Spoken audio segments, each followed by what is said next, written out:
Hello crazy lovers, ఎలా ఉన్నారు అందరూ? వెల్కమ్ బ్యాక్ టు డీతో ముచ్చట్లు దిల్సే. డీతో ముచ్చట్లు దిల్సే.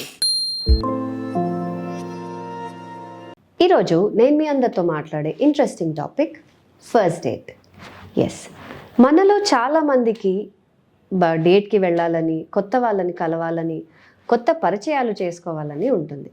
స్టిల్ ఎక్కడో ఒక భయం ఉంటుంది. వాళ్ళు మనల్ని కరెక్ట్గా రిసీవ్ చేసుకుంటారా, లేదా మనం ఏమైనా తప్పు మాట్లాడుతున్నామా, మన డ్రెస్సింగ్ బాగుందా అని చాలా కన్ఫ్యూజన్స్ ఉంటాయి.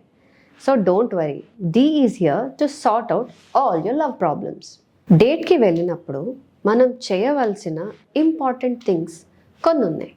అందులో ఫస్ట్ది డ్రెస్ టు ఇంప్రెస్. ఎప్పుడైనా మనం మూవీస్లో అవన్నీ చూసుంటాం కదా, you all must be knowing this topic, love at first sight. దాని వెనకాల కాన్సెప్ట్ ఏమనుకున్నారు? You don't know about that person, వాళ్ళు ఎలా ఉంటారు, మంచి వాళ్ళ కాదా అని. బట్ ఆ ఫస్ట్ సైట్లో మీకు వచ్చిన ఆ ఇంప్రెషన్, ఆ impact, it plays a very huge role. So మీరు వెళ్ళినప్పుడల్లా డ్రెస్ నైస్, అంటే according to your style, be it shorts or be it denims, be it jacket, or అమ్మాయిలు అయితే it could be sari like this or gown, anything of your choice. కానీ see that you are dressing proper. Only dress మాత్రమే కాదండో, you have to smell nice, your hair should be nice, everything. అబ్బాయిలు ఇది ఒక చిన్న tip, మీరు అమ్మాయిల్ని కలవడానికి వెళ్ళినప్పుడు దయచేసి మీ నెయిల్స్ కట్ చేసుకోండి. The next important thing to keep in mind is be punctual. ఎప్పుడైనా మనం డేట్ ఫిక్స్ చేసుకున్నప్పుడు ఒక రెస్టారెంటో, ఒక కాఫీ షాపో ఆర్ అ మూవీ, ఏదో ఒకటి మనం ఫిక్స్ చేసుకుంటాం విత్ పర్సన్స్ టుగెదర్. అప్పుడు వాళ్ళేమో త్వరగా వచ్చి, ఒకవేళ మనం లేట్గా వెళ్ళామనుకోండి, అస్సలు బాగుండదు. ఆ ఫస్ట్ ఇంప్రెషన్ చాలా బ్యాడ్ అయిపోతుంది. Maybe this will not lead to the relationship end of the day. So మనం గుర్తుపెట్టుకోవాల్సింది ఏంటంటే, you have to go on time. ఇప్పుడు ఒకవేళ వాళ్ళే లేట్ వచ్చారనుకోండి అండ్ యూఆర్ వెయిటింగ్, ఆ కాఫీ టేబుల్ దగ్గర అలా కూర్చొని వెయిట్ చేస్తున్నారు అనుకో, మీకు కూడా ఎలా ఉంటుంది? They are wasting your time, right? So ఎప్పుడైనా you have to respect your time, also the other persons time. So 4 o'clock in the evening coffee shop అనుకున్నారంటే you have to be there, okay? And next other thing is listen attentively. అంటే వాళ్ళు ఏం చెప్తున్నారని మీరు వినాలి. ఇప్పుడు suppose ఆ అమ్మాయి వచ్చింది, తను ఏదో మాట్లాడుతుంది, ఇన్ ఫ్రంట్ అబ్బాయి కూర్చున్నాడు, ఆ అబ్బాయి ఫోన్లో చూసుకుంటా ఉన్నాడు అనుకోండి, ఇట్ డజంట్ సీమ్ నైస్. ఆ అమ్మాయికి షీల్ ఫీల్ ఇగ్నోర్డ్. ఇదేంటి, నన్ను రమ్మన్నాడు అంటే ఇంట్రెస్ట్ లేకుండా వచ్చాడా అని చాలా ఆలోచనలు వచ్చేస్తాయి.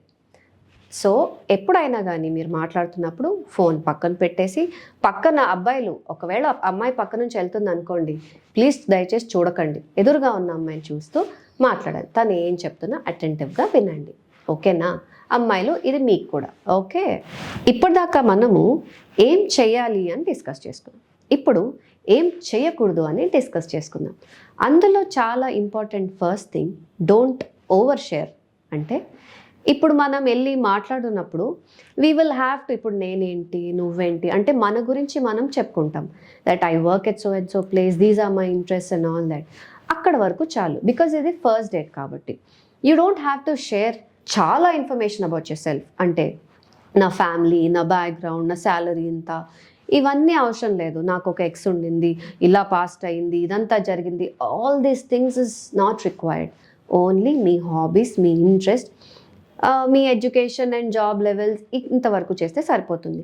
ఎక్కువగా చెప్పేసుకున్నారనుకోండి, అవతల వాళ్ళకి ఇంట్రెస్ట్ ఉండదు, ఓకే? తర్వాత ఇంకొకటి ఏంటంటే, యూ షుడ్ నెవర్ కంప్లైంట్ అంటే ఇందాక మనం మాట్లాడుకున్నామే టైంకి రావాలి అని. ఒకవేళ ఏదో పరిస్థితుల్లో ట్రాఫిక్ వల్లనో, ఫ్యామిలీ ఇష్యూస్ వల్లనో అవతల వాళ్ళు టైంకి రాలేదే అనుకోండి, you should understand, you should not complaint. ఏంటి ఈ టైం అనుకున్నాం కదా, ఇప్పుడు వచ్చారేంటి, నాకు ఇంత టైం వేస్ట్ అయింది, I'm a very busy person అని అలా మనం రియాక్ట్ అవ్వకూడదు. మనం ఫస్ట్ డేట్ అన్నప్పుడు ఒకరి గురించి తెలుసుకోవాలి అని వచ్చినప్పుడు you have to maintain that sweet presence or feel. You should never spoil that. And అవతల వాళ్ళ ఉన్న సిచ్యువేషన్స్ కూడా మనం అర్థం చేసుకోవాలి. ఇంకొక last thing, what you should not do is never cross the boundaries అంటే ఇప్పుడు సపోజింగ్ అమ్మాయిలు ఉన్నారనుకోండి, you should not ask anything beyond which is uncomfortable. Or అబ్బాయి ఉన్నా కానీ వాళ్ళు మీరు ఇది మాట్లాడుతున్నప్పుడు కొంచెం ఇబ్బంది పడుతున్నారు అంటే అక్కడికి మీరు స్టాప్ చేసేయాలి. యూ షుడ్ నాట్ ఇంకా దాన్ని గుచ్చి అడిగి ఏమైంది, ఎందుకు మీరు చెప్పట్లేదు, ఇలాంటి ఇంటరాగేషన్ అంతా చేయకూడదు. ఎందుకంటే you have to understand there boundaries. ఈ బౌండరీస్లో ఈ టాపిక్స్, ఫ్యామిలీ టాపిక్స్ కావచ్చు, టైమింగ్స్ కావచ్చు. మనం డేట్కి వెళ్ళినప్పుడు ఎప్పుడైనా మంచి ఫ్రెండ్లీ టైమింగ్స్ పెట్టుకోండి. మరీ లేట్ నైట్ వరకు అమ్మాయిలు ఇబ్బంది పడతారు, అబ్బాయిలు కూడా ఇబ్బంది పడతారు. ఇలాంటివన్నీ you have to respect each others boundaries and plan. So ఇవన్నీ మాట్లాడుకున్నాం కదా, ఇవన్నీ మీరు ఏం చేయాలి, ఏం చేయకూడదు అన్నీ నేర్చుకుని నెక్స్ట్ డేట్లో విత్ ఫుల్ కాన్ఫిడెన్స్ వెళ్ళి మీ అదర్ పార్ట్నర్ని పడేసేయండి. మీ ఎక్స్పీరియన్స్ ఎలా ఉందో నాకు కమెంట్ చేసి చెప్పండి, or do share on my Instagram. Okay, bye bye.